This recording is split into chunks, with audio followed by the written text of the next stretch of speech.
belajar online. Saya nak cakap lain sekali. Tadi saya nampak lagi ada nenek kebayan.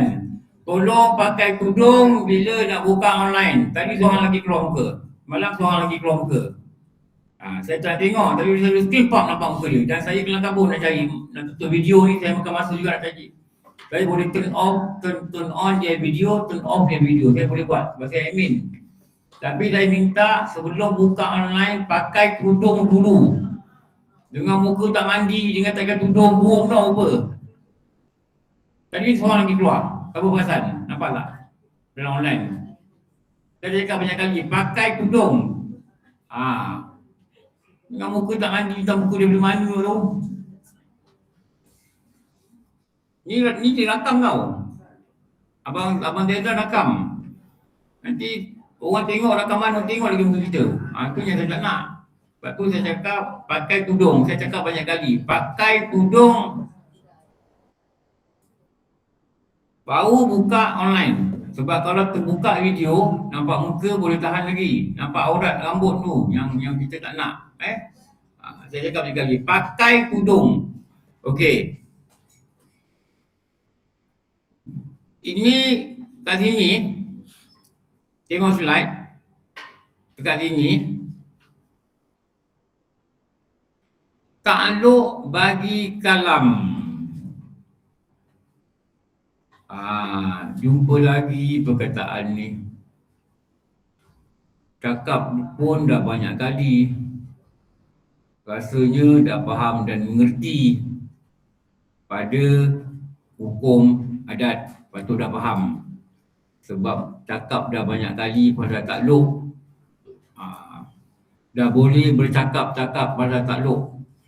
Mula-mula kita sebagai eloklah kita tulis tanpa jemu.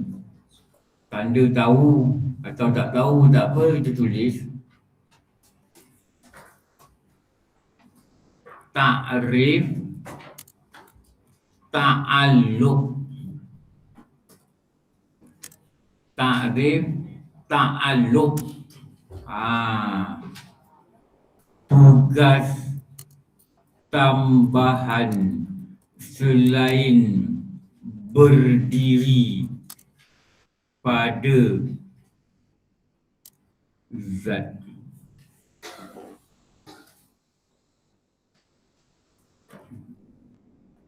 Ini takrif dia kita dah faham kan? Sifat makni ni dia ada pada zat. Bila sifat ni dia ada pada zat, itulah tugas utama dia. Dia berdiri pada zat. Berdiri ni maknanya ada dekat zat. Dan setelah dia ada dekat zat, dia ada tugas lagi. Apa tugas dia? Itulah tugas dia tu. Tugas dia tu dia berkata-kata. Faham tak? Tugas utama, tugas tambahan boleh faham. Tugas pengawal dia ada dekat guard post. Tahan kereta. Abang mau pergi mana? Rumah siapa? Tahan. Ada apa? Kenduri. Rumah mana? Rumah ujung. Apa alamat? Dia bagilah kita apa? Apa dah benda yang visitors. Abang parking tempat visitors. Itu satu dia ada dekat guard. Tugas tambahan, kejap lagi kan dia ronda. Dia ronda berapa tempat. Siapa yang pernah kerja jaga tahulah. Dia kunci jam. Tahu tak dia kunci jam? Tanda dia datang. Dia kunci jam. Kan lagi 2 jam kan, ada orang lain ke dia ke, datang balik. Kunci jam tu balik. Tahu tak dia kunci jam? Tahu tak kerja-kerja dia orang ni? Itu tugas tambahan dia kunci jam. Tugas utama dia kena ada kat guard. Tak boleh tak ada orang ada kat guard. Sama juga kau nak faham itulah. Sifat ni tugas utama dia ada di zat. Dia ada di zat Allah. Tugas tambahan dia berkata-kata. Jadi dia berkata apa? Itulah tugas tambahan dia. Apa yang dia kata, cara dia kata, macam mana dia kata, itu nama dia ta'alluq. Boleh faham rasanya, insyaAllah. Allah Ta'ala memberi buka. Dia patah, dia yang membuka. Pintu faham ni Allah yang buka. Dia yang isi. Dia yang isi faham. Dia yang isi faham. Lepas tu ada doa, ya Allah berilah aku faham sebenarnya fahamnya para Nabi. Kan doa tu kan? Berilah aku faham. Maknanya beri faham ya Allah. Allah ni lemah lembut. Dia jagakan kita tak terletak. Jaga tadi segi je. Buka mata, pam 4,5. Buka mata, pam 5 suku. Buka mata, pam 4 suku. Tak ada kaki tak goyang. Dulu tak pernah belajar, tiba-tiba rasa nak belajar. Rasa tu pun tak ada apa-apa. Tapi lembutnya, Allah latif lembutnya dia. Dia masuk ke rasa nak belajar ni, kita pun tak sedar, tiba rasa nak belajar lah. Tu lemah lembutnya Allah pada hamba dia ni memang sangat lemah lembut. Lepas tu Rasulullah kata, tiada yang lebih sabar. Apa Rasulullah kata? Tiada yang lebih sabar daripada Allah. Allah ni, tu kita baca Asmaul Husna tu. Sabarnya dia dengan makhluk dia. Dengan malas, dengan gini, dengan gitu, bagi alasan tak nak taat, lembab, apa semua sabarnya Allah. Buat dosa lagi, tobat, cakap tobat, besok dosa, tahun depan buat lagi. Sabarnya Allah. Sangat sabar dengan makhluk dia. Jadi kita ni sebenarnya kita yang silap lah. Kita yang tak sabar. Allah tu sangat sabar. Okey, ni takrif dia ta'alluq. Mari kita tulis sikit nota lagi. Lepas tuduhan tadi ni katam wah, kita akan melahirkan ramai ulama-ulama tauhid. Belajar banyak kali. Nanti bangi ni bangi bukan bangi panggil apa lah? Taman ilmu ke taman ilmu? Bandar ilmu. Kita tukar bangi bandar ulama tauhid. Bandar ulama tauhid. Orang nak belajar tauhid cari orang bangi. Mana ulama-ulama ni? Kau nak tanya aku apa? Takluk kau ni. Aku baru belajar sebenarnya.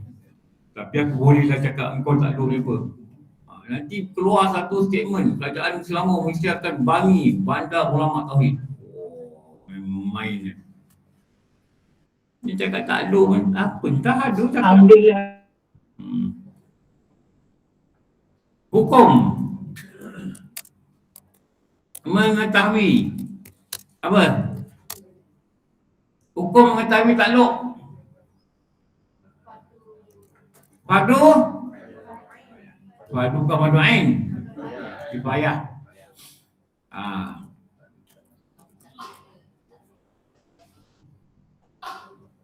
Fardu kifayah.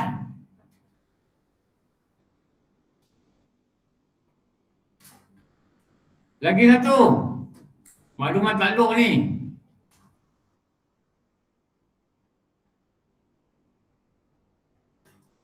Tujuan mempelajari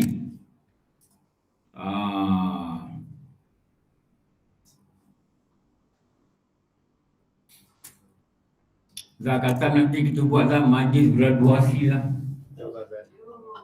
Boleh Kita pergi tadika, sewa jubah sudah. Tak muat, atuk tak boleh pakai kereta kecil.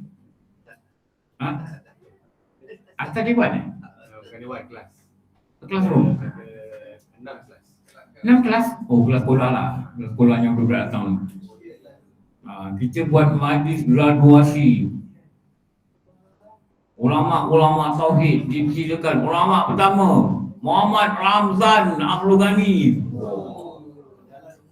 Jalan kembang macam kami tak faham. Macam mana kau graduate ni? Kau bayar duit ustaz ke kau graduate? Aduh, seronok je. Apa tujuan belajar? Ada berapa tujuan? 2. 1. Tidak meletakkan sesuatu yang tidak patut pada Allah. Satu. Dua, meletakkan sesuatu yang sepatutnya pada Allah. Tu tujuan dia belajar takluk ni. Orang kata tak padu ain, kenapa kau nak belajar? Eloklah belajar. Walaupun tak padu ain, elok belajar. Kenapa elok belajar? Agar kau tidak meletakkan sesuatu yang tidak patut pada Allah, dan kau meletakkan sesuatu yang patut pada Allah. Ni. Macam kita kata kan, macam mana nak explain benda ni? Orang tanya kita, apa maksud ni? Macam kita kata, mendengar. Kalau tak belajar takluk, kita tak belajar maujudat. Nanti kita kata Allah mendengar suara macam kita dengar kita. Maknanya kita meletakkan sesuatu yang tak patut pada Allah. Sebab Allah ni didengar maujudat. Tapi tak belajar takluk, tak belajar maujudat. Maknanya meletakkan sesuatu yang tak patut. Kenapa? Kata Allah dengar suara je, tak patut. Allah dengar suara je, salah tu, salah.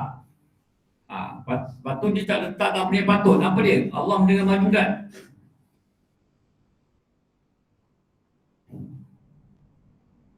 Okey. Sebab tu saya cukup bimbang Sekejap Ya.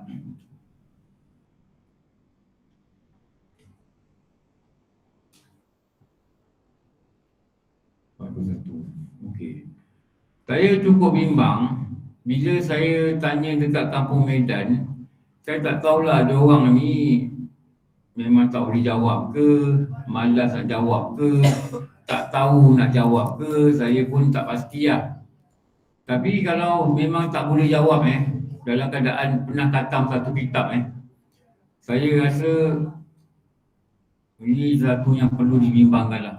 Sebab yang saya tanya itu adalah perkara-perkara asas. Perkara asas. Macam saya nak tanya juga lah ulama'-ulama' sini yang bakal graduate ni. Saya nak tanya juga lah. Jawablah dalam hati, tak apalah. Jawab dalam hati Kau jawab dekat luar kan tak boleh pula.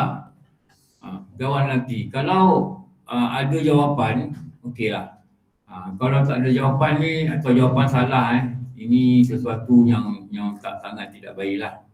Tengok sini mana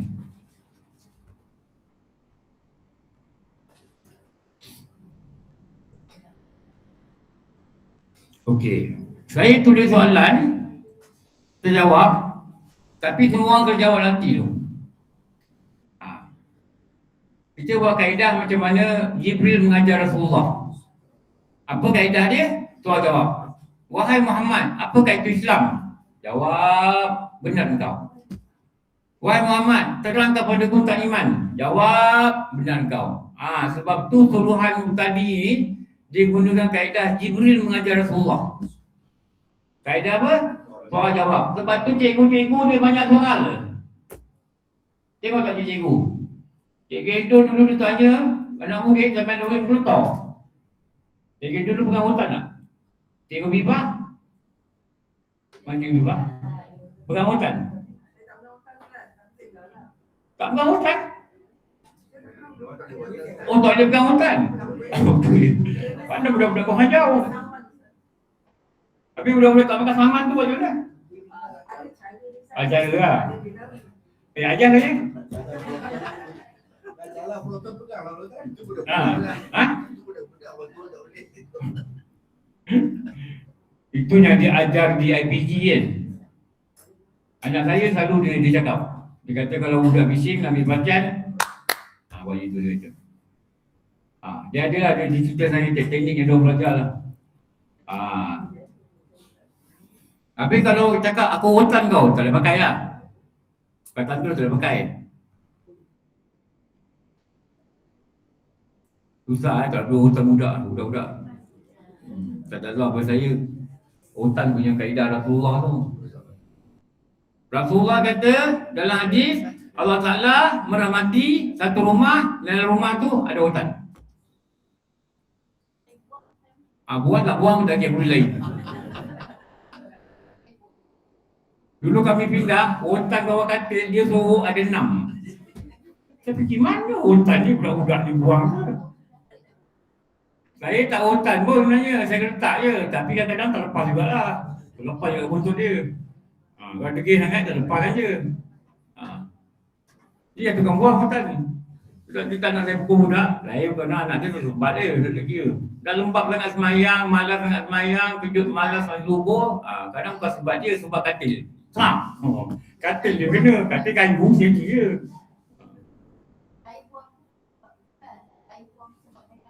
Jadi pun hutan dia kadang. Anak rapat-rapat tau, kecil-kecil tu lah. Perangai macam-macam, budak-budak kan. Tu kadang-kadang berdesuk benda tu. Tapi taklah hutan kita teruk, tak adalah sampai dah lebam, tak pernah lah. Tapi hutan, Rasulullah dia kata Allah merahmati rumah ada hutan. Hutan ni maknanya bukan makna kita kena sebat dia, tak. Lepas tu dulu guru-guru kan, kalau orang dulu tak makna, dia kata bapak dia hantar dekat pondok Selingsing. Orang Kelantan mana? Payah. Dia memang tahu pondok Selingsing kat mana? Selingsing. Kat mana Payah? Jalan Pasir Putih ke Kota Baru. Jenting. Saya tak nak pergi pondok tertutup lah. Dulu orang Ustaz Manu tu, dia kat situ lah, Selingsing. Lepas tu dia pergi Thailand, dia belajar kat Yala. Dia belajar dekat Pulau Thailand, lepas tu dia balik Selingsing. Dia kata, dia selalu nampak bila musim pelajar baru datang kan. Bapak ni datang, dulu nampak bapak sama lah. Hantar, serahkan anak tau. Tahu tak? Bukan budak penonton sendiri. Serahkan anak, ada lafaz. Ustaz, saya serahkan anak saya ni untuk Ustaz didik dan dibagi satu hutan sebagai satu simbol. Orang dulu lah. Dia bagi satu hutan sebagai satu simbol. Maknanya, pukul-pukul lah anak saya. Orang dulu itulah. Macam kat Melaka pun ada juga. Nikah, mak dia akan serahkan pada satu majlis kan. Tengok tak? Dia baca, mak pengantin dia akan baca, saya menyerahkan anak saya. Nangis-nangis. Johor, saya tengok dekat Melaka tu ni. Mazli kahwin, Mazli. Ingat Mazli tak Mazli? Majlis menangis Ustaz. Majlis menangis? Memang menangis lah. Saya menyerahkan anak saya. Allah, macam tak jumpa lagi. Kadang-kadang duduk serumah tu. Tanya pengantin, lepas ni kau pilih mana? Tak duduk sini, mak kau duduk sini. Menangis juga. Saya menyerahkan anak saya pada suaminya dengan harapan, jagalah anak saya. Yelah, tu nama dia mak kan. Tu nama dia mak. Dulu dekat Semungkis, saya pergi anak buah saya nikah. Bapak dia nikahkan perempuan tu lah dengan anak buah saya. Aku nikah dengan kau, nangis. Cut. Lagi sekali. Aku nikah, nangis lagi. Cut. Pengantin tu lenguh tunggu. Apa dah nangis. Tu biasalah. Tu tak ada apa lah. Tu normal lah. Sedih sedih. La ilaha illallah. Okey. Mana segi bahasa. Okey. Dah jawab nanti dah. Nak tulis jawapan ni. Mana pula tikus ni lari-lari ni.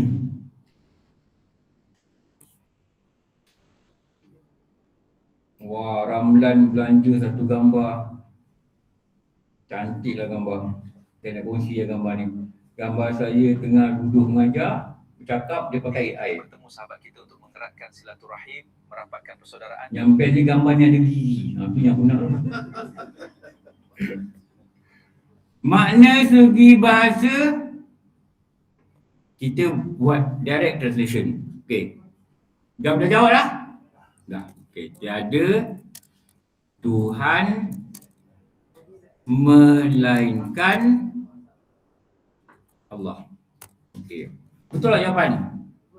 Betul. Betul jawapan tadi dah nanti betul tak? Okey. Makna segi bahasa tu reti. Kalau makna segi bahasa itu reti. Atau kita kata luahi. Luahi lah. Ni.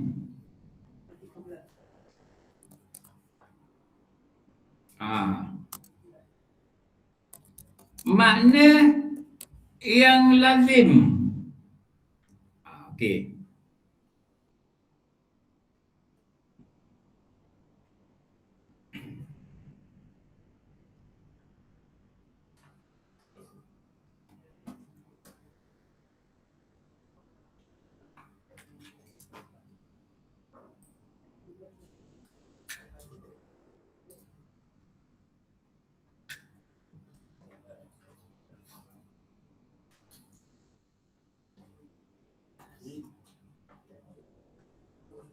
Okey, makna yang lazim.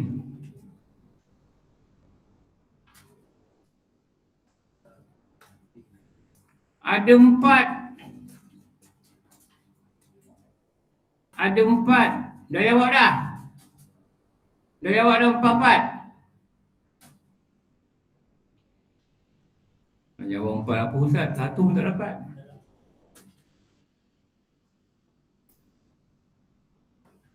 Maknanya lazim ni maknanya mesti kita faham. Itu yang lazim. Mesti ada dalam pengetahuan kita. Empat. Satu. Nafi.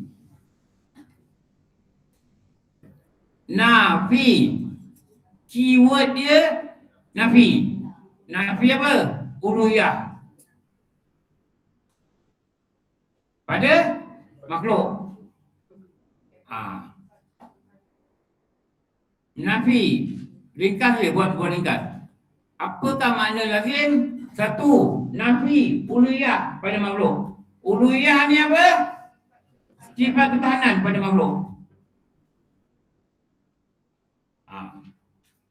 Kalau boleh jawab, okey.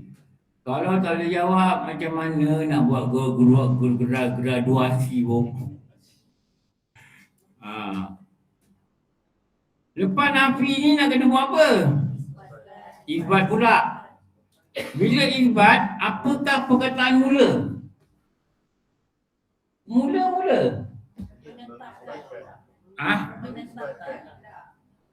Isbat ni perkataan mula dia apa? Macam saya kata kan, tarikh bagi 5 hukum syarak. Haram, makruh, sunat, harus, wajib. Perkataan mula dia apa? Nak tarikh 5 ni. Perkataan mula dia? Tuntutan. Okey, tuntutan. Ini sekarang ni nak isbat pula. Nak isbat perkataan mula dia apa? Sebab dia datang nafi. Apa benda dia? Hanya.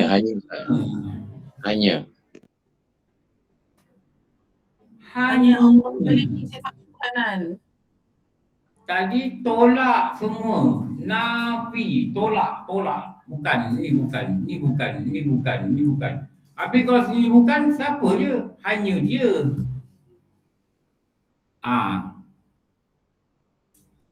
Itu makna lazim ni maknanya makna yang mesti diketahui. Lepas tu dua lagi ni.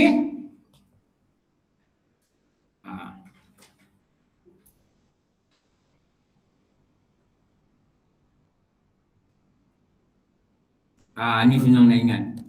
Isti'na. Makna lazim. Isti'na. Bila ingat isti'na, kita akan ingat lagi satu makna lazim. Iftikar. Tengok sini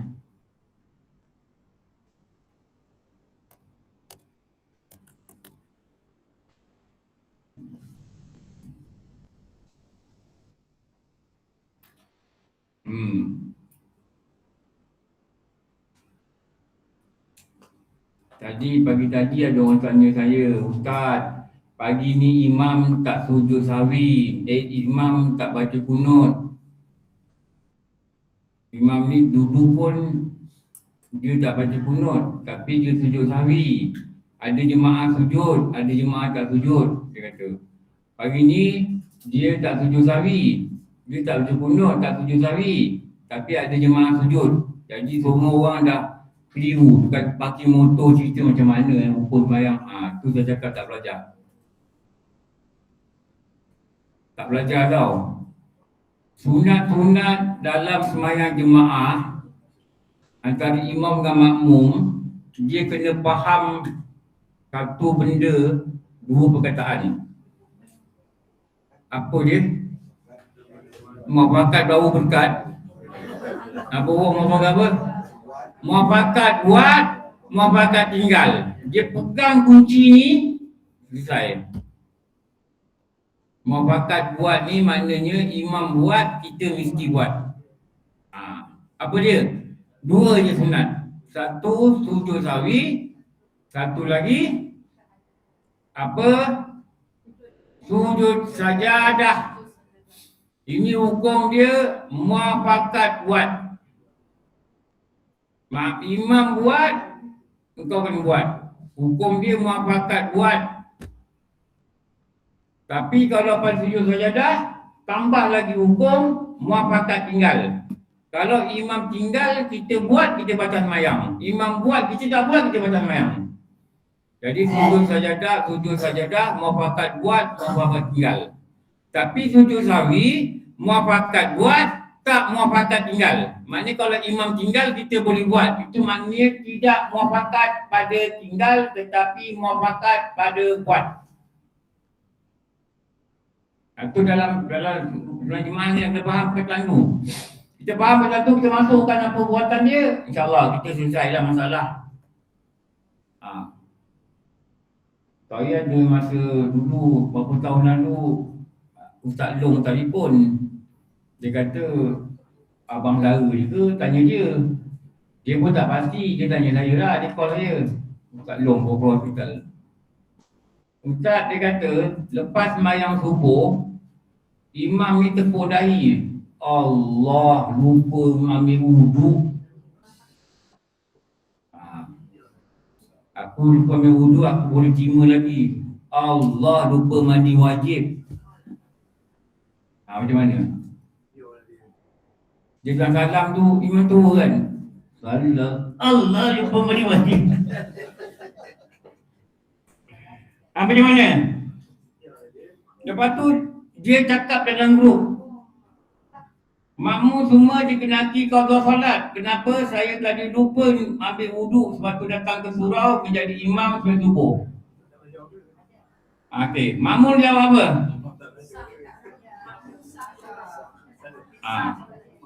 Makmum tidak perlu mengulang sembahyang. Yang kena ulang sembahyang imam tadi. Kenapa makmum tidak perlu mengulang sembahyang? Kerana hadas ini benda yang tak nampak. Makmum tak nampak, dia batal. Makmum tak nampak, dia tak ada. Dia ada hadas. Makmum tak nampak. Orang ada wuduk, tak ada wuduk, muka lupa je. Betul tak? Macam orang mandi, tak mandi, muka lupa je. Tak mandi, steady je. Maknanya tak nampak. Termasuklah kalau imam itu dia ada darah, ada najis di tempat yang kita tak boleh nampak. Seperti bawah ketiak. Tak nampak? Dah semayang di salam kita, engkau kerja mana? Kerja Kajang. Oh, dekat belah sana ya? Ada bisul. Imam ada bisul. Imam kecil manis, selalu tumbuh bisul. Macam mana selalu bisul tau? Tapi alhamdulillah, saya dah lama tak ada bisul. Jadi nampak. Tapi kalau nampak itu, tersorok. Jadi makmum tidak perlu ulang sembahyang, tidak perlu ulang sembahyang. Jadi sama macam kisah tadi lah. Imam tak payah umum. Saya lupa mandi wajib, minta. Tak ada. Tapi kalau dia baca khutbah, dia lupa baca rukun khutbah, ada orang tegur dia, itu kena qada sembahyang Jumaat, pergi sembahyang Zuhur. Macam dekat Firaman tu lah. Dia lupa baca rukun khutbah pada khutbah kedua. Dah lepas tu ada orang tegur. Jadi mereka ambil rakaman, mereka hantar pada Jaiz. Jadi kata sembahyang tak sah. Jadi mereka umumkan minggu depan, siapa sembahyang Jumaat kat sini, mesti qadha dan zuhur. Sebab sembahyang Jumaat tak sah. Dah kena faham.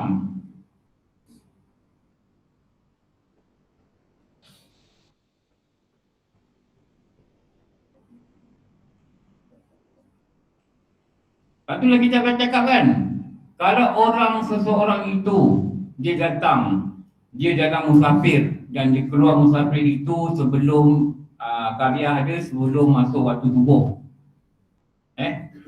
Boleh tak dia sembahyang zuhur jika orang sembahyang Jumaat?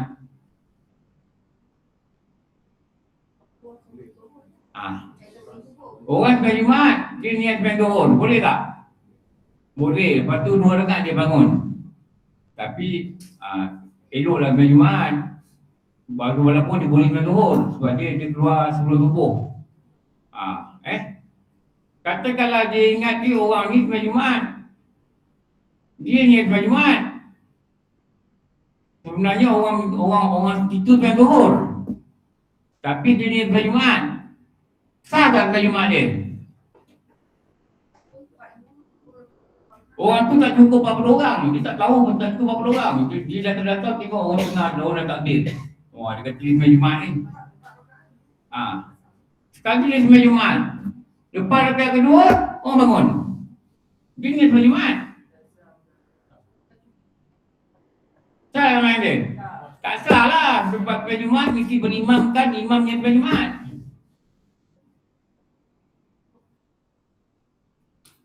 Masalah kolak ni banyak tau. Kalau baca kitab kan. Saya nak cari kat rumah lah kitab yang saya belajar dulu. Dia ada 2 kitab fiqh lah. Kalau nak belajar kan, kena cari guru belajar kitab fiqh. Satu Matlul Al-Badrain, satu Kashful Lisam. Mereka ni kat guru-guru Perak banyak pakai. Kalau katam 2 ni insyaAllah fiqh ni agak lengkap lah. Benda-benda asal tu agak teguh. Belajar 2 kitab ni lah. Yang penuntut ni boleh, tapi dia kena ambil kitab-kitab lain ni, nak kena kompas sikit. Dalil dia, gitu dia. Yang penuntut ni budak sekolah menengah Johor. Budak sekolah menengah Johor. Orang Johor orang belajar agama tau. Kau tahu kat Bibah. Kalau dulu darjah 6 kat Bibah, boleh interview tau dia tau. Darjah 6 sekolahan tu lah, bukan darjah 6 sekolah kita. Darjah 6 sekolah kita tak ada apa, eleh dah masak lagi. Benda pun tak tahu. Dulu Aisyah kan mengajar sini. Lepas tu ikut Salman, ikut suami dia Johor. Lepas tu dia nak masuk lah mengajar sekolah kapal sana. Ambil ujian darjah 6. Dia sibuk telefon saya tanya makna ni apa, takrif ini apa, takrif ini. Nak periksa pun tanya lagi telefon. Ini macam mana ini. Dah lulus. Lulus pula dia hantar kat Johor Bahru. Gaji RM1,500. Hantar Johor Bahru. Duduk Batu Pahat. Mana boleh. Jauh. Lepas tu bulan depan dia telefon lagi. Encik nak tak mengajar kat Pasir Gudang? Pasir Gudang pula. Dia duduk Batu Pahat ni tak ada kosong. Dia banyak kosong ni badan-badan besar. Sampai dah akhirnya dia tengok asyik dapat lah jauh je dia tak pergi. Akhirnya dia ambil Open OU, Open University tu lah. Dia ambil diploma pendidikan 8 bulan. Bayar RM8,000. Bayar RM8,000. Dia bayar sendiri lah. Dia jual rumah dia yang dekat Sunyi tu. Bayar. Dia gigih lah. Dia ni anak saya ni, saya tengok dia gigih lah. Dia diploma USIM, lepas tu ambil degree Kaunseling Pendidikan Islam dekat USIM, diploma dekat Terengganu Syariah. Ambil lagi diploma, memang gigih lah belajar. Gigih. Kalau saya tak adalah nak belajar terlalu banyak tu. Tapi dia nak sangat jadi guru kan. Dia dapat lah sekali cerita dapat jadi guru. Ni kalau nak ingat mana lazim saya nak bagi kaedah-kaedah. Mula-mula ingat ni. Ingatkan ringkaskan dua ni ringkaskan dengan tulis rukun Saya nak ajar teknik ni. Sebab kita sini memang ada hasrat nak buat periksa. Jadi teknik-teknik nak jawab ni kita kena tahu. Lama lagi? Alah bukan besok, lama lagi tu. Kita memang ada cerita nak buat periksa. Jadi teknik ni kena dapat ni. Makna kalau segi bahasa ni InsyaAllah lah, la ilaha illallah kan budak-budak pun tahu kan. Ini kita nak buat di mana Ini dua ni kita gabungkan pada perkataan yang kita mudah ingat. Kita tahu sini, satu nafi, satu isbat.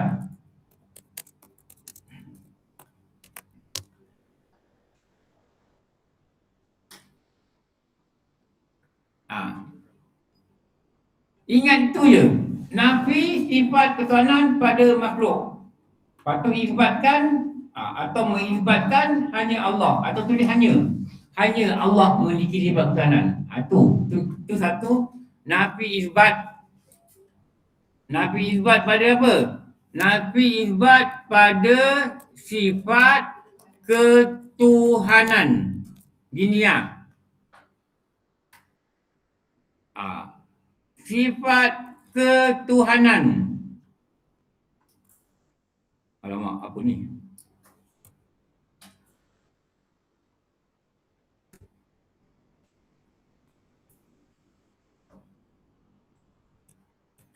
Ingat, ni nak periksa ni. Ke mana nak graduate ni? Ingat. Saya nak minta sponsor lah dia. Beli apa? Ikan bilis. Boleh juga, nanti kita belilah. Nantilah cik tengok duit mana ada duit beli ikan bilis. Beli ikan bilis Pulau Pangkor, mata biru. Mana dia mata biru? Tengok tak nampak mata biru dia? Nampak ke mata biru cik? Cik, nampak ke mata biru ikan bilis tu? Tak nampak apa biru? Sepit macam mata aku ada ke? Biru apa? Agaknya lah. Tapi dia orang promosi je kan bila mata biru.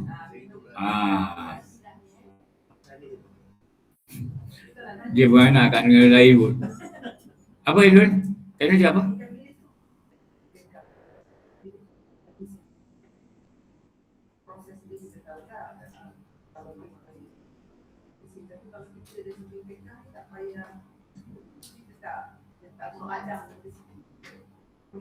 Boleh. Nanti saya bawa dekat satu orang Melayu yang masak. Dia cakap keluarga dia buat. Keluarga dia ambil daripada nelayan dan keluarga dia pun nelayan, dia kata. Dia orang yang masak sendiri. Dia orang buat A sampai Z sampai dia jual. Dekat depan, dekat simpang tu, apa nama hotel tu? Bayou Beach. Depan Bayou Beach. Dia ada satu gerai lah, berjalan. Kami dulu beli kat sana. Orang Melayu lah, orang kita yang buat, orang kita yang proses.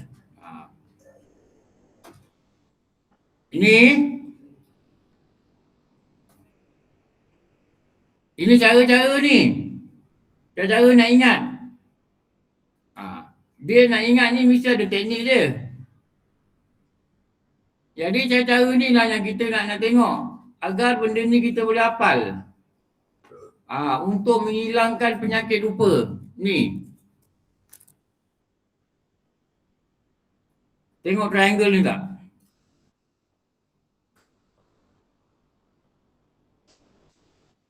Empat ni, keyword dia uluhiyah.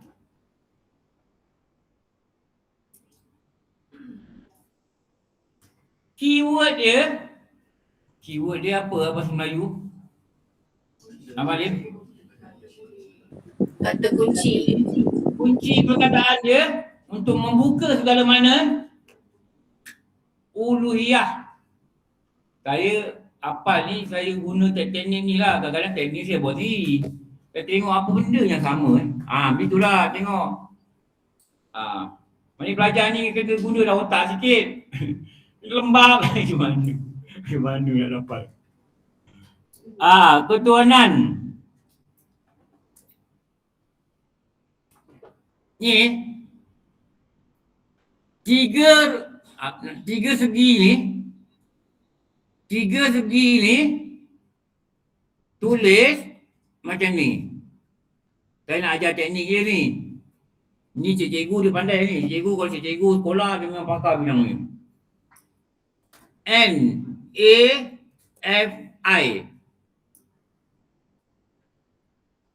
Tulis tiga ni. Ini I-S-B-A-T.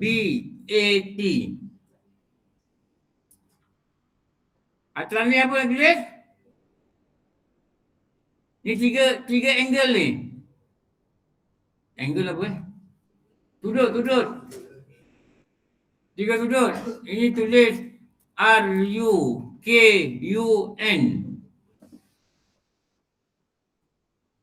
Okey. Bila kita kata dekat ini La ilaha illallah ni, bila kita tanya diri kita kaedah soal jawab, apakah makna lazim?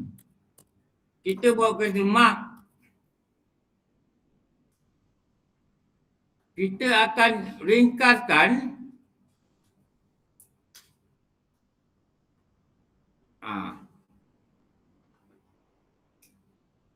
pada 4 huruf je. N-I-R-T.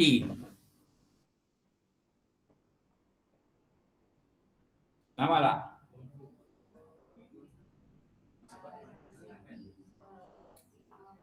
Apakah makna lazim dari Allah? N-I-R-T. Nafi makhluk sebagai ketuhanan. Isbat hanya Allah sebagai ketuhanan. Lepas tu T ni kat ujung. Lepas tu istina ibtikar. Kenapa? R tu rukun ketuhanan.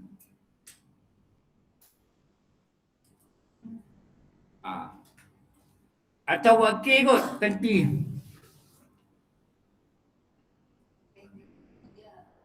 ATM tu lah R.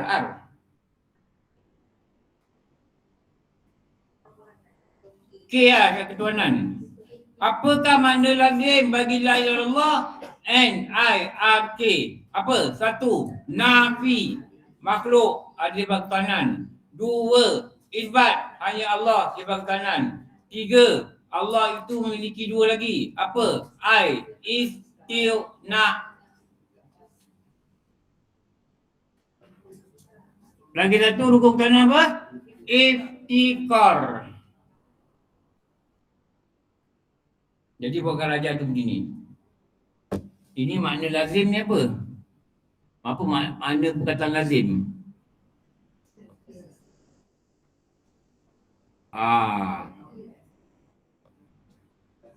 Mesti diketahui dan diyakini. Tengoklah pelajar tauhid dia macam laut tak tepi tau. Hari ni belajar ni. Besok ni pula ada lagi. Nampak tak? Nampak tak laut ni tak ada ujung? Nampak Haji Nasir? Nampak tak laut ni tak ada ujung? Dulu tulis surah kat Kak Habibah, cintaku bagai laut tak bertepi. Sekarang ni aku belajar tauhid bagaikan laut tak bertepi. Nampak Haji Muhtar? Nampak tak laut ni tak tepi kan? Nampak tak? Macam tak ada ujung Tak habis. Bila nak khatam? Mana dah khatam? Belajar doa ni tak khatam. Dia fikir tak khatam. Dia agama tak khatam. Dia ada je ilmu-ilmu dia yang datang gini gitu. Orang putih kata never ending. Dia never ending.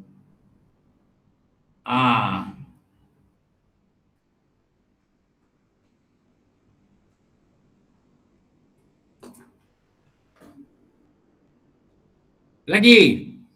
Okey, sebelah. Sebelah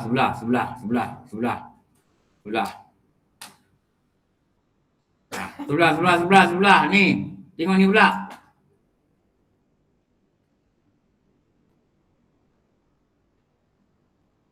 Baik, mana hilang? Ni.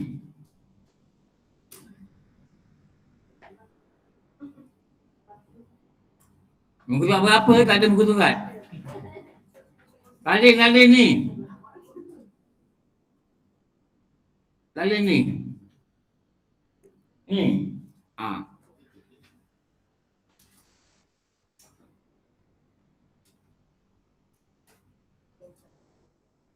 Apa konsep dia? Fill in the blank. Menafikan. Fill in the blank with the right word. Bukan menafikan. Apa? Mana satu zat? Atas sifat. Okey, ni. Menafikan sifat, bukan menafikan zat. Yang orang faham sekarang ni, bila dia kata la ilaha illallah, dia bayangkan pada otak dia, tokong bukan Allah, langit bukan Allah. Bukan tu yang diminta. Itu memang bukan Allah. Bukan tu diminta. Tapi menafikan sifat ketuhanan pada makhluk, mengisbatkan itulah tu tidak ada sifat ketuhanan makhluk. La ilaha illallah. La ilaha illallah. Jadi, lepas tu ulama kata tundukkan tu masuk lagi. Allah, hanya Allah, hanya Allah, hanya Allah, hanya Allah, hanya Allah, hanya Allah. Tu konsep-konsep yang kena faham. Baik ni yang kalimah yang kita minta, dia keluar kat mulut kita. Tapi kerja kita sekarang ni nak faham lah. Nak faham.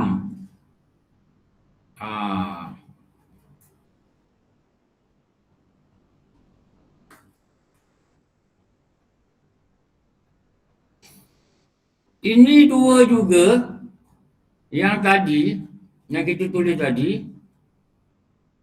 Balik ni balik mana? Ini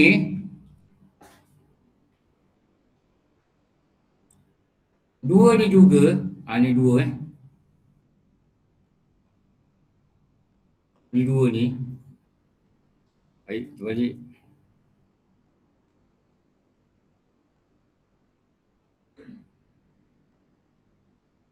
Ni dua ni juga ni. Dia panggil juga dengan nama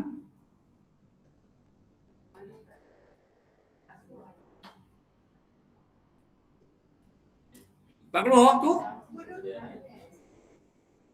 Ini slide tadi.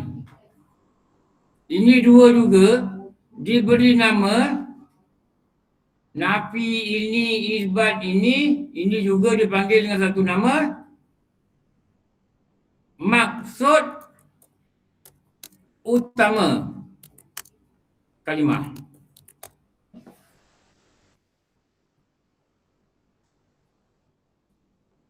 Maksud utama kalimah. Jadi maksud utama kalimah ni satu nafi satu isbat. Makna lazim satu nafi satu isbat, satu istinaf satu ikrar.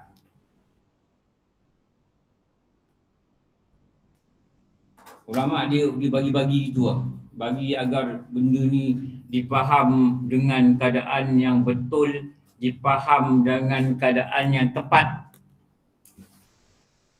Ini semua dah belajar ni, kan? Dah belajar kan? Dah.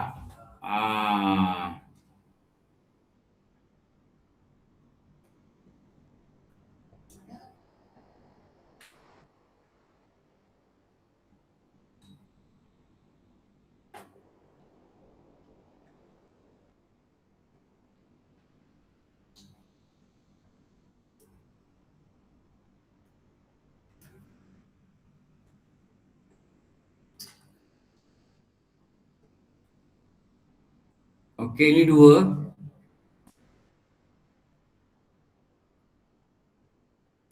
Ni dua. Dah panggil dah rukun ketuhanan.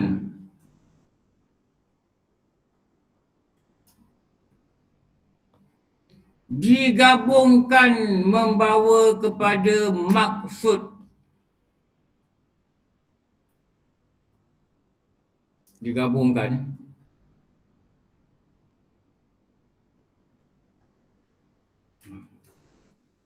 ini kan maksud salah, ni makna. Tukar-tukar perkataan, ni makna. Ini dia maksud makna, masuk kat luar lain. Ini makna.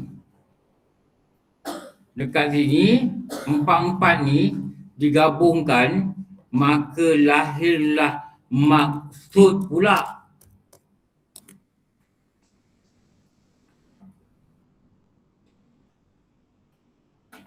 Nampak tak? Satu makna, satu maksud. Dia ada makna dia. Dengan maksud agar kita. Itu maksud dia.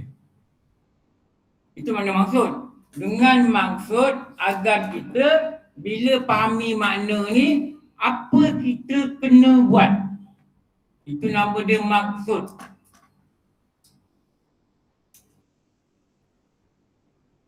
Saya panggil anak saya Alung. Alung ni kalau pada makna dia anak yang tua lah. Abang saya, kakak saya. Tapi dia bukan abang dia, kakak saya, dia anak saya. Apa maksud saya panggil dia Alung?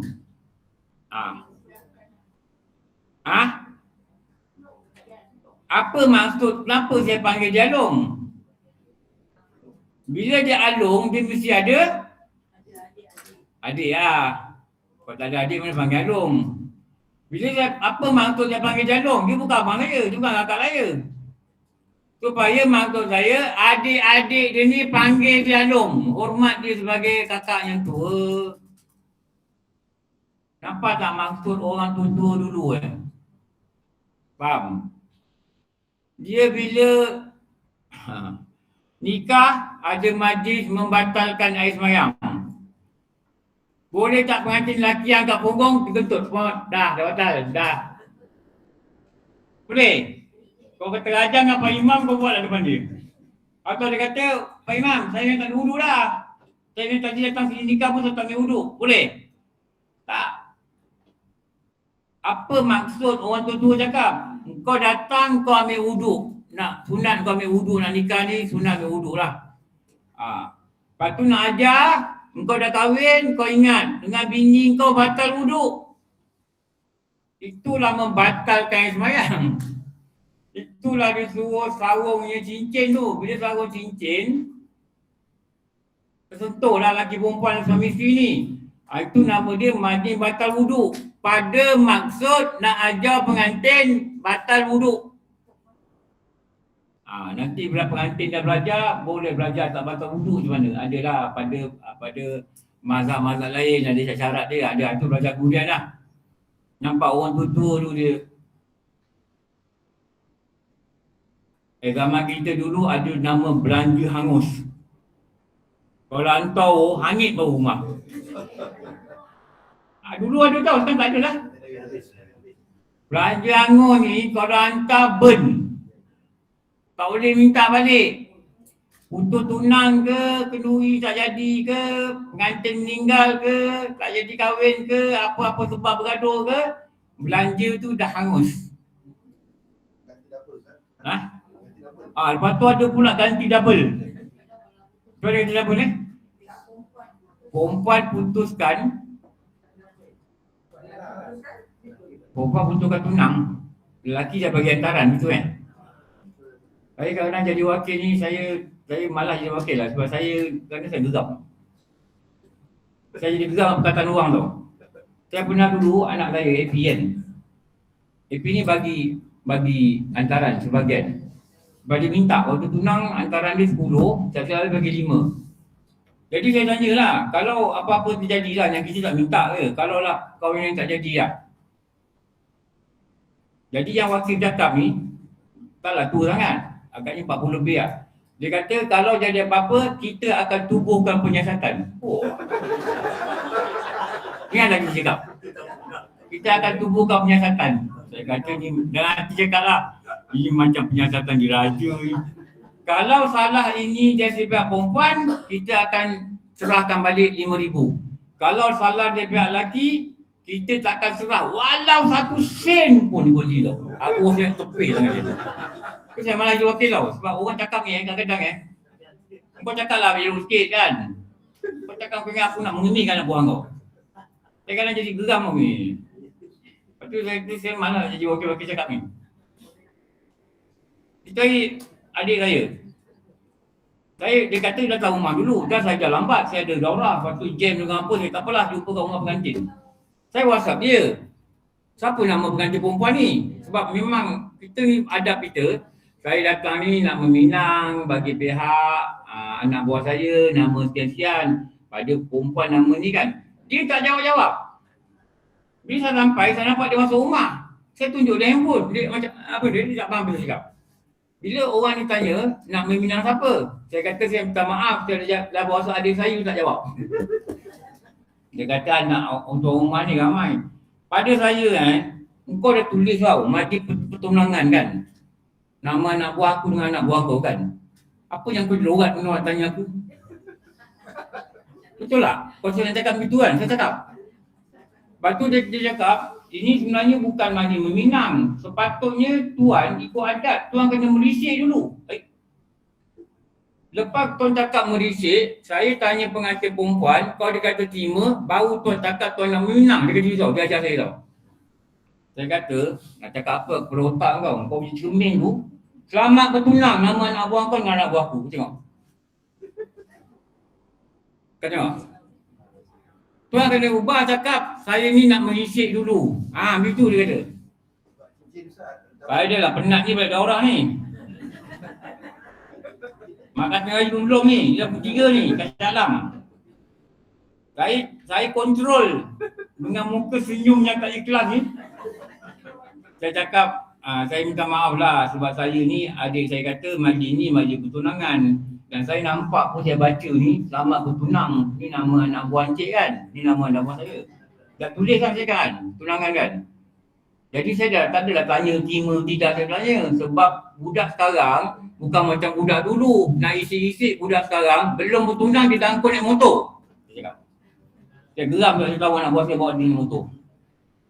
Muka dia berubah tau. Tapi saya cakap dia senyum lah. Dah bawa naik motor dah. Dah bawa majlis saya dah biasa tengok budak perempuan dia datang.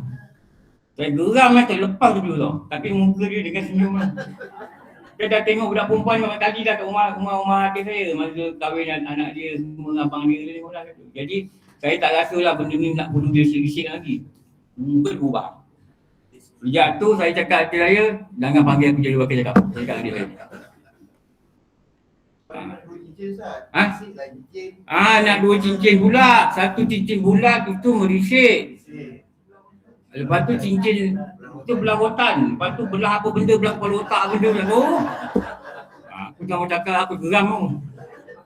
Aku dah lah penat balik daurah. Aku tak makan lagi ni. Aku dengan jam dengan apa.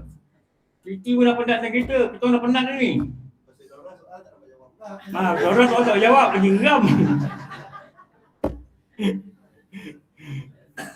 Lepas makan tu kan dia jumpa saya tau. Ji, saya minta maaf lah Ji. Tak, saya pun minta maaf lah. Saya kata, tak, saya nampak ada macam satu benda yang tak keliru antara adat sini dengan adat saya. Saya kata, cuma saya datang, saya harap kita mudahkan je urusan ni. Sebab saya cakap, abang ni tak budak sekarang, dia tak ada isik-isik, dia dah angkut anak orang tu mata. Saya kata, betul.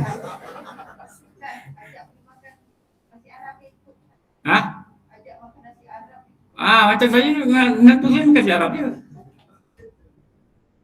Kalau bini Fatimah tu, suami dia sekarang ni, pakcik, saya ni nama saya Iqbal. Dia mana ni? Surau mana? Aku selalu tanya surau lah. Daripada UMS. UMS Sabah? UMC Sabah. Pakcik lah pakcik, nak cakap macam mana Saya berkenal dengan anak pakcik Fatimah. Oi. Direct. Tak ada pantun-pantun buat kepedak, buat pagar, aku kena anak kau jumpa atas pagar, tak ada. Dan kau dah kerja ke ni? Belum lagi, saya belajar tahun 5 nak habis ni, nak habis lah tahun 5 dah habis lah. Kau kerja dulu lah buat cerita. Tak ada, saya cakap dengan Fatimah, saya berkenan dengan dia, Fatimah cakap, telefon pakcik.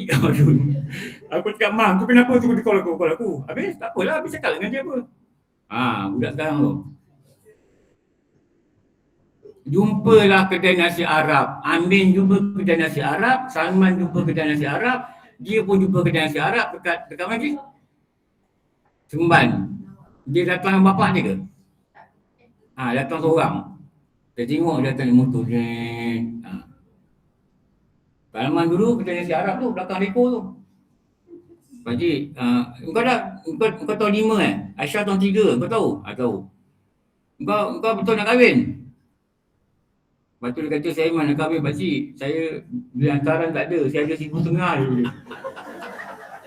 Itu pun duit PPTN. Saya kata, aku tak cakap pasal hantaran. Aku tanya kau. Saya tanya dia soalan sampai dia makan secara tak habis tau. Aku tanya kau bersedia tak nak kahwin? Bukan aku tanya hantaran. Saya memang mesti nak kahwin. Kau berapa lama habis? Lagi 8 bulan. Okey. Dah kahwin sekarang ke nak tunggu belajar? Pulang kau sekarang pun tak apa. Okey. Lepas tu dia kata kalau kahwin nanti takut ganggu pelajaran ke? Dia tanya dia tahu. Dia tak. Kau kahwin nanti lagi kau skor. Betul. GPA 3.2 dah kahwin 3.5. Saya dah tunjuk dengan dia. Betul tak? Kau dah kahwin otak kau dah lega sikit. Dia kata nak kahwin okey. Minggu depan datang, bawa bapak kau. Datang bawa bapak dia. Bapak dia ada kalender kuda dalam poket. Saya ingat lagi. Macam ni lah cik. Kita ingat. Saya pun ambil kalender kat rumah. Kalender kuda. Pangkah. Rumah Kasim Baba. Kita nikah sini atau sini. Bergantung kepada tempat nikah dengan juru nikah. Tujuh. Jalan. Hantaran dia tanya, pulanglah nak bagi hadiah berapa pada isteri dia. Ikut dia lah. Dia bagi kot RM2,000 kan. Tak ingatlah dia ada bagi hadiah lah. Ada hadiah gitu. Orang belajar kan. Kahwin-kahwin mengandung. Tangguh semester pula. Dah mengandung. Dah beranak. Lepas tu beranak. Lepas tu masuk tahun akhir dengan assignment dengan anak aspar kat sini. Buat assignment kat sini. Rasa lah kau nak kahwin. Aduh, dah kita jauh ni. Daripada nasi Arab kena keluar ni. Maksud utama daripada dua ni terumus 3 maksud utama. Jadi belajar kalimah ni dia ada maksud lazim, dia ada makna utama, dia ada maksud utama.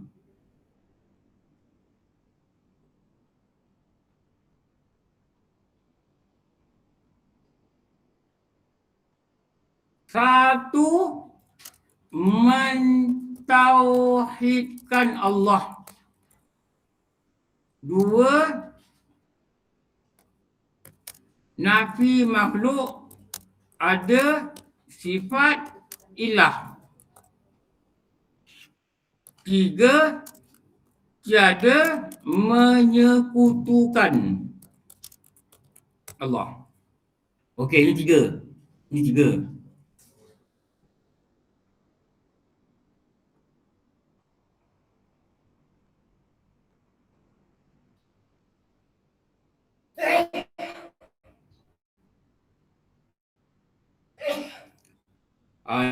Tiga. Apa dia? Maksud utama. Jadi dia ada 3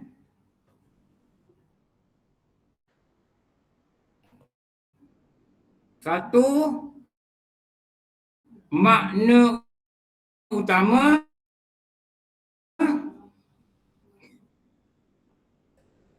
Ada 2.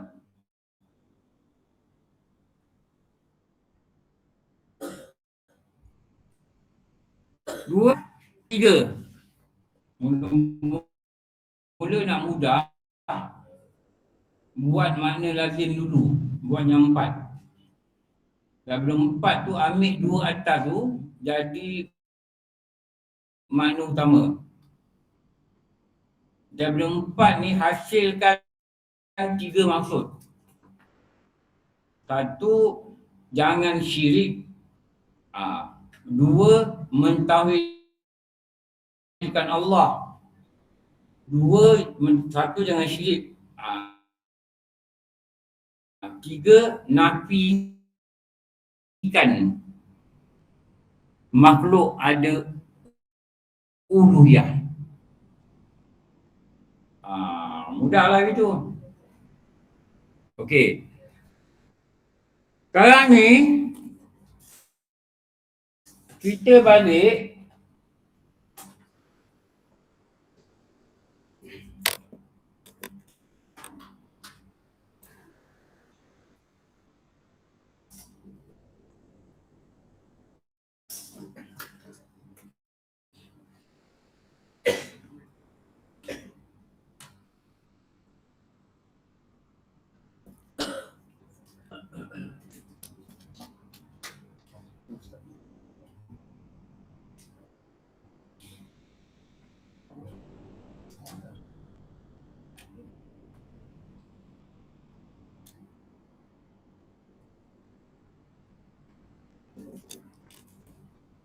dah. Oh, terbalik ni. Okey, cuma. Balik pada slide yang tadi. Tadi yang inilah.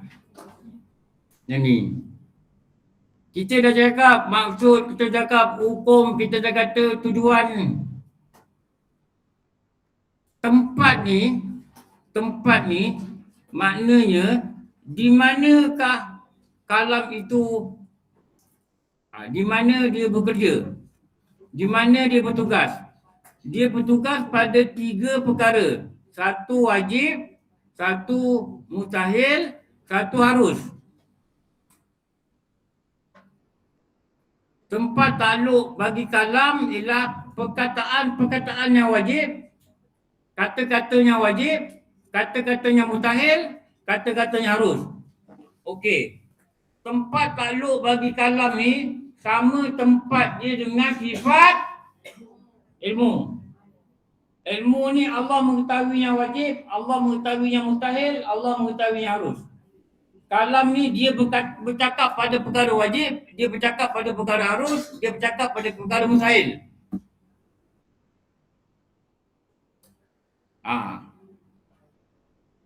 Kalau kudrat dan iradat, tempat takluk dia pada mungkinat, maknanya perkara yang harus saja. Dia tak ada takluk pada perkara yang wajib, dia tak ada takluk pada perkara yang mustahil. Dia tak ada berkuasa ambil perkara mustahil. Apa mustahil? Allah ada anak, dia ambil anak, dia jadikan anak dia. Tak. Kenapa? Perkara itu mustahil. Dia menyerupai makhluk, perkara itu mustahil juga. Dia tak buat. Allah takkan buat. Walaupun dia berkuasa, dia tak buat. Dia menentukan, tiba-tiba dia jadi lemah, tak buat. Kenapa? Mustahil itu lemah. Lemah itu mustahil bagi Allah. Jadi dia hanya tempat takluk dia, kudrat iradah pada mungkinat. Mungkinat terbagi kepada 4. Takluk dia mungkinat. Ilmu takluk dia sama dengan kalam. Wajib, harus, mustahil. Ayat dan takluk. Sama dengan basar, takluk dia sama juga. Tempat dia apa? Maujudat. Kalam, nama takluk dia dilalah. Nanti kat sebelah kita tengok. Akan datang kita tengok. Sekarang ni kita cerita tempat dululah. Apa makna Allah berkata-kata yang wajib? Ada dalam kitab-kitab boleh ada tunjuklah. Sesungguhnya akulah Allah Ta'ala dan tiada Tuhan melainkan aku. Maknanya benda ni wajib pada akal, Allah itu Tuhan. Wajib pada akal, tak Tuhan melainkan Allah. Itu nama dia perkara yang wajib. Jadi dia berkata pada perkara yang wajib. Itu contoh ayat dia. Berkata-kata Allah perkara yang mustahil. Sesungguhnya telah kafir orang yang mengatakan Allah adalah salah satu dari 3. Mustahil, Tuhan 3, mustahil. Itu perkara mustahil. Dan dia ada berkata banyak perkara lagi yang mustahil. Banyak perkara yang mustahil. Dia cakap. Berkata-kata Allah perkaranya harus, padahal Allah lah yang menciptakan kamu dan apa yang kamu perbuat. Maknanya dia boleh cipta, dia boleh tak cipta. Dia boleh buat, dia boleh tak buat. Harus. Dulu Ustaz cakap, penyakit-penyakit kita ni, sama ada baru kena atau lama kena, kita ingat kisah Uwais Al-Qarni. Uwais Al-Qarni, dia kena penyakit putih. Orang dulu kata sopak. Tapi dia ni orang baik. Sangat baik. Rasulullah tak pernah jumpa dia. Tapi Allah bagi wahyu. Cakap ada seorang lelaki terkenal di langit, tak terkenal di bumi. Nanti kau carilah dia, Uwais bin Qarni. Uwais Al-Qarni. Sebenarnya perkataan dia Uwais Al-Qarani. Tapi ulama panggil Qarni. Qarani ni nama kampung. Dia ni suku Murad. Macam orang kata orang Minang, orang Bajau betul lah. Itu suku-suku dia lah. Kampung dia nama Qarani di Yaman. Jadi nama dia Uwais Al-Qarni. Rasulullah kata, kau nak kenal dia, dia ada tanda sebesar dirham. Tak tahu dia dirham ni sebab mana. Bulat lah, dia bulat kot. Di belah kanan dia. Dulu dia berpenyakit penuh badan ni. Tapi dia telah sembuh setelah dia memohon dari Allah. Rasulullah tak kata dia sembuh setelah makan suplemen. Tak dicakap. Setelah dia makan suplemen daripada kedai farmasi Bangi. Tak ada. Dia telah sembuh setelah dia memohon dari Allah. Tapi yang makan tu makan lah, tak apa kan. Ulama kata dulu Ustaz kata apa? Dengar perkataan Nabi tu. Dia sakit satu badan. Dia telah sembuh setelah memohon daripada Allah. Siapa Rasulullah cakap ni dia dapat maklumat dari mana? Dia wahyu lah kan? Mana dia kenal orang Qarni ni? Sakit ini sembuh je memang tahu. Tapi Allah beritahu Jibril cakap dengan Rasulullah. Kau cerita pada sahabat kau tak orang Qarni. Dia dulu kena penyakit sopak ni. Dia telah sembuh setelah dia mohon daripada Allah. Sekarang ni nak kena buat apa sakit? Mohon. Nak makan ubat. Tapi jangan lupa. Mohon. Atau mohon minta ya Allah sembuhkan aku Tuhan. Minta lagi sembuh dan sujud, sembuhkan aku Tuhan. Ya Allah tolonglah aku Tuhan, sembuhkan aku Tuhan. Kau yang menyembuh, puji Allah. Kau yang menyembuh ya Allah. Aku baca hadis ya Allah, Rasulullah kata Uwais Al-Qarni itu dia sakit dan dia telah sembuh setelah dia memohon. Aku nak mohon Tuhan. Aku bukan orang takwa macam Uwais Al-Qarni. Cakap lah gitu, mengadu lah dia. Aku nak mohon sebab hanya Engkau dah tempat aku memohon. Tiada lain ya Allah, hanya Engkau. La ilaha illallah. Kalau tak reda pun Allah bagi. Ulama kata, kalau engkau tak reda, Allah bagi. Apa bahasa-bahasa ni? Kalau engkau tak reda, Allah bagi lega. Lega tak lega? Tak sembuh, sakit ada lagi. Lega. Lega kat mana? Lega kat hati. Sembuh tu kat sini. Dulu nak angkat tangan tak boleh. Sekali. Tu dah sembuh. Sekarang ni angkat tangan tak boleh juga. Dulu angkat tangan tak boleh. Atau hati sedih. Aduh, mak ni dah tak boleh angkat. Mak ni tak boleh dah. Dia tak boleh. Sekarang ni tak boleh angkat juga. Tapi lega. Hati lega. Kenapa? Lega tu dah ada reza. Allah bagi reza kat hati dia. Tu ulama kata orang yang merayu pada Tuhan dia, walaupun dia tidak sembuh, tetapi dia lega. Dia dapat lega hati. Sebab minta ni hati. Jadi mohonlah mohon. Okey. Akan datang minggu depan. Berapa dia kelas?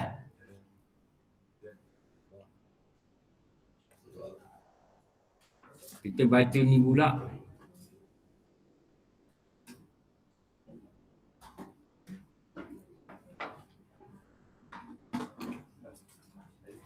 Mana? Nak memperkenalkan perkataan baru. Nama dia Dilalah. Ni belajar kalam. Dilalah. Ni masih bab kalam lagi ni. Dilalah. Inilah jenis dia. InsyaAllah.